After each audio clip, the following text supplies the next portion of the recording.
On le surnomme l'arbre de vie, pourtant, le baobab se meurt en Afrique australe.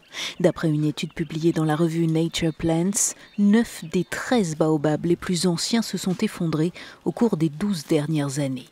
Le plus vieux était âgé de 2500 ans. Dans ce village d'Afrique du Sud, une perte immense.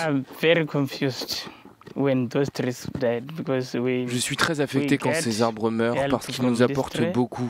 Les baobabs nous donnent des remèdes, ils nous donnent de la nourriture et ils nous fournissent des abris.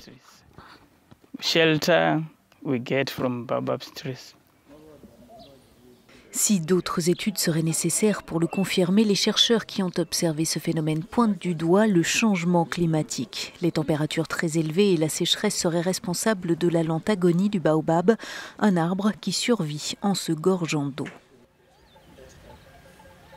Maintenant que nous réalisons que les baobabs ne vivront plus aussi longtemps alors qu'ils sont essentiels pour les personnes qui vivent autour et pour l'écosystème, peut-être est-il temps de mettre cette espèce sur la liste des priorités de restauration écologique. Parce qu'ils peuvent être plantés, il n'est pas compliqué de faire pousser un arbre à partir d'une graine de baobab pour ceux qui savent le faire. Donc comme pour d'autres espèces qui sont très importantes, il est temps d'envisager de les planter artificiellement.